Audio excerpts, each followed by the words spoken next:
സ്വന്തം പിതാവ് മകളെ വെട്ടിക്കൊന്നു എന്ന വാർത്ത ടി വിയിലും മറ്റു മാധ്യമങ്ങളിലുമൊക്കെ കണ്ടപ്പോൾ അക്ഷരാർത്ഥത്തിൽ ഞെട്ടിപ്പോയി. ദൈവത്തിൻ്റെ സ്വന്തം നാട്, സാക്ഷര കേരളം എന്നൊക്കെ അഭിമാനിക്കുന്ന ഈ കേരളത്തിലെ പ്രബുദ്ധരായ ജനത സത്യത്തിൽ ലജ്ജിച്ച് തലതാഴ്ത്തണ്ടേ? നമ്മുടെ ഈ നാട് എങ്ങോട്ടാണ് പോകുന്നത്? പക്ഷേ ഇതാരും ചിന്തിക്കുന്നില്ല.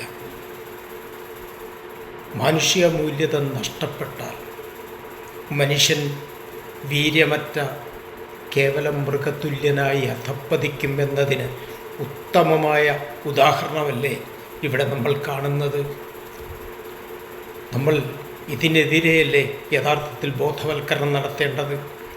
ഇതിൻ്റെ അടിസ്ഥാനം എന്താണ്?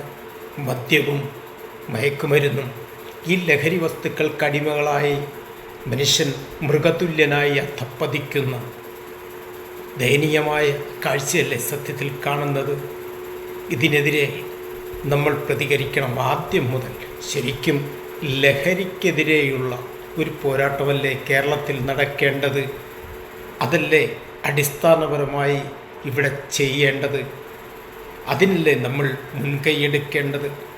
എല്ലാവരും ഒന്ന് ചിന്തിക്കുന്നത് നല്ലതാണ്.